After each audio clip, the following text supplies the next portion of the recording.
Hello, Blake RHODE here. We are on the 30 days, 30 critique sessions. We are on day 6. If my voice sounds a little funny, it's because I went to a Sporting KC soccer game last night with my kids and we won, so I was going crazy. They scored like 3 goals in 5 minutes. It was insane. Anyway, it was a great time. Today, we are looking at F64 Elite member John Mio's image here, and I'm excited to look at this photo. But first, we have to talk about the twist. And this twist comes from Heike Li-S4C on YouTube, my friend Heike. The twist is show the power of the black and white adjustment layer, 3 layers with 3 different blend modes, luminosity, color, and contrast blend mode for processing, masks, blend if, etc.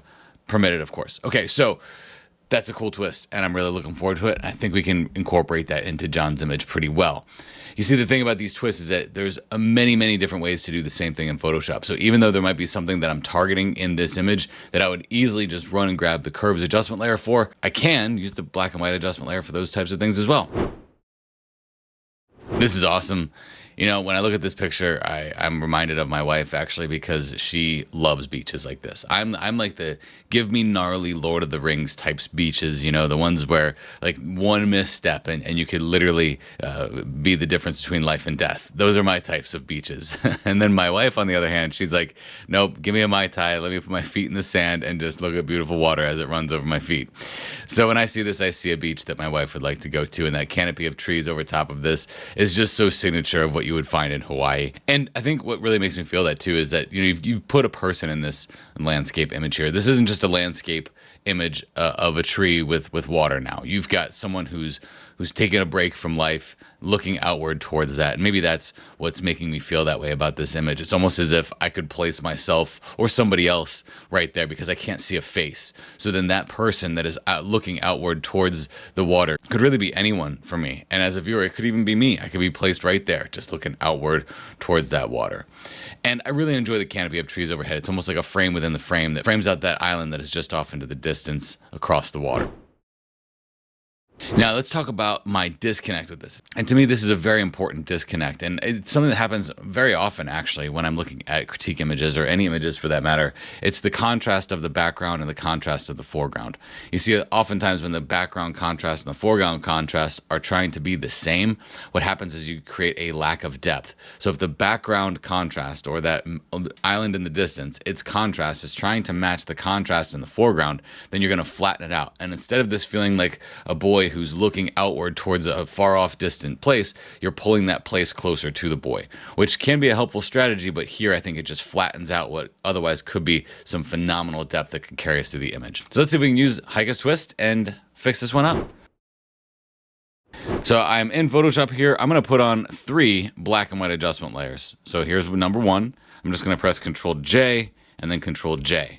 And then I'm going to turn these eyeballs off because I got to set myself up. This is the black and white adjustment layer. And really what the black and white adjustment layer is going to do is it's going to set the image to black and white.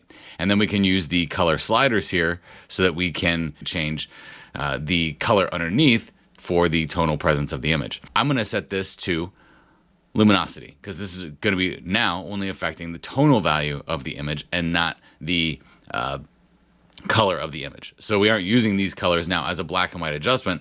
We're using these colors as a luminance adjustment for the color, which would be almost the exact same thing as taking an HSL adjustment layer, going into that individual color, and then moving these. It's almost the same thing. Okay, but this does work slightly different than the HSL adjustment layer.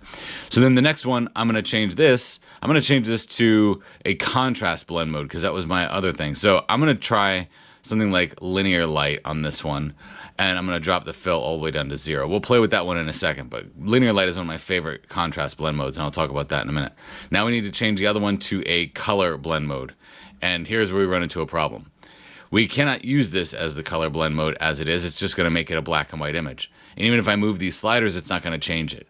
So the reason why that's happening is because the color blend mode only allows the hue and saturation of the color in the layer that you're working on to rest on top of the image underneath. So because we have no luminance value being used with this with these color sliders, this isn't going to do anything. Now, can we still use this for something? Maybe. But for now, I'm going to turn it off because it's not helping me. I don't want this to be a black and white image. I want this to be a color image. So that's not going to help us very much. That's just because of the way the color blend mode in this algorithm is going to work with these sliders. Let's go back here. This is going to be our tones. So, and then this one is actually going to be with our linear light blend mode here. This will also be a tonal adjustment, but this one's going to work a little bit heavier and a little bit faster. So what I'm going to do here is I want to show with the self-critique guide the tone navigation map. I'm going to press play on that. Okay, and the tone navigation map is just going to give me an idea of what is happening in the tonal value in this image. And when I say that the background has the same contrast as the foreground, what you can see here is that the background has, you know, areas of highest highlight that transition into this kind of darker gray canopy up here. So that transition up there is kind of what's flattening this out. So let me see if I can work with my tones here, or my colors for my tones here. So I'm looking at those blues, just moving that back and forth just to subtly move that up and down. Then let's look at our cyans. The cyan is really where it's controlling a lot of that. So let me pull that cyan up. And that starts to give us some really strong separation between the foreground and the background. You see how the light almost just kind of lifts a little bit. I do understand that we're kind of sacrificing the presence of our color there when we do this, but it is giving us a little bit more depth now, because that is appearing lighter in the background, which is now separating the contrast between the background and the foreground. Okay, so now let's take a look at that again. I'm going to turn off the viewer navigation map. That's just for us to see it. I'm going to go ahead and make that a little bit on the brighter side, maybe the negative side of our yellow there, just to pull that down, because what I'm essentially going to do here is I'm also going to use these colors for dodging and burning with linear light. So then let me take a look at our reds, pull that up just a little bit. You see what's happening here? We're just using the colors now as tonal modifiers, so I can bring some light and some presence into those reds while pulling down some of that light and presence in the yellows.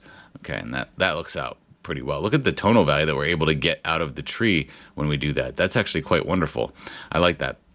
Okay, so now let's use the next one. This is the linear light blend mode on this one. And what linear light does is it kind of dodges and burns at the same time, depending on what it is that you're doing, but it's controlled by fill. So if your fill is too high, it's just going to look like a mess. So the idea here is to keep your fill at something like, you know, for this one, let's keep it low. Let's keep it at like 8%, okay? So then this will just help me further refine those colors a little bit more. And because I'm using linear light blend mode, it's going to dodge or burn based on what I'm doing. So it's burning those reds if I pull it down, and it's dodging them if I bring them up. It's just working a little bit slower. It's not like I'm working with a hammer like I was before with the tone, using that as luminosity. So what I do when I move these, I'm just moving until my eye sees something that it likes, okay? And it looks good right there, and then, okay, and then, boom, okay. So I think that looks pretty good. We actually used that to change our tonal profile. So look at the tonal profile. See how it's like when we have the tonal profile of the image looking like this, which is what it came in before. It's like we sandwich the character in, and we're kind of like compressing them down with the color in the background that is creating this lack of depth. When we start to increase the brightness back there, though, we start to get some separation between all the data and the detail in the foreground and separating it from the depth of the background, which then makes that background feel like it's going further back. Now, I will say that when I did this tonal adjustment here, I don't like the highlight that it did on the back there. Now, that is one of those things that it's probably pretty bright, but I don't think it's that bright. So I'm going to click on the tone one here, B for the brush tool, make that a little bit smaller, and just brush with black.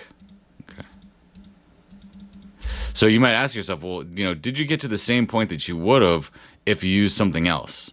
And the answer is yes, because my assessment here was that the depth, we had an issue with the depth in this image because of the background. I could have fixed that with curves. I could have fixed that with many things. Okay, let's do one more thing. Let's see if we can get some color back in this area. I'm going to do a very similar trick that I did in one of the earlier critique sessions here. I'm going to go to selective color, change this to absolute, and then go into the color white, because I want to see if I can get some more cyan back in there, because when we took the cyan out of there with this, I kind of want some of that saturation back there, but we'll see if we can pull some of that in. So I'm going to go ahead and make that a little bit on the darker side right there, and then pull in a little bit of that cyan and a little bit of that blue. Okay, and that looks good. Now, I don't want that to be on the clouds, so I'll B for my brush tool, and then I'll just come in here with my pen and slowly brush away where those clouds are. Okay, so it just hits, those clouds still come out as white, and we get color back in an area that didn't have any color. I think that that works out wonderfully. And I'm also going to brush that down here. So yes, I did use your black and whites. Yes, I did use your black and whites. It didn't say that was the only thing I could use. So I did add some color back there in with that selective color, because otherwise those clouds just appear electric.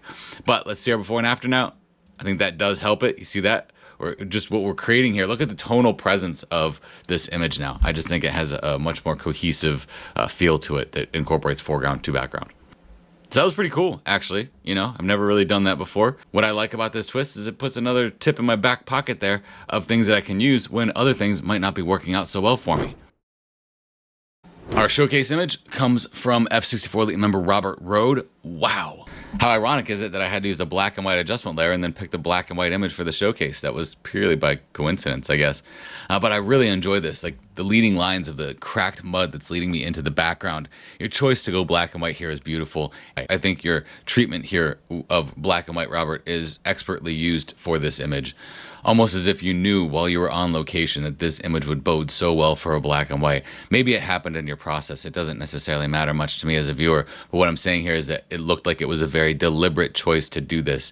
You are treating me as a viewer with masterful use of tonal value as we transition from the foreground into the background, with those leading lines just carrying me right to those sand dunes. And I think that this is just magical. The sky above just kind of explodes with this tension that matches the tension of the line work in the foreground, and I really enjoy it. I just see a really unique perspective with an expert use of black and white. Very well done. Thanks for sharing this with us, Robert. And of course, what would the 30 days, 30 critiques be without an update on our donation impact for Give Kids Art? We are currently sitting at $4,192.25. That's awesome. You guys, like I said, every time you just blow me away. You're very generous. I really appreciate that, because most of this donation impact is coming from you guys, individual donors that are donating directly to Give Kids Art. From the F64 Elite side, just know that every subscription, every download of the self-critique guide, and every new member on F64 Elite puts a donation towards Give Kids Art as well. That gives us a total art kit impact of 279 art kits. These twists are getting really interesting. You guys are getting really creative with them. I really appreciate that, and I can't wait to see what you guys put me through for day 7.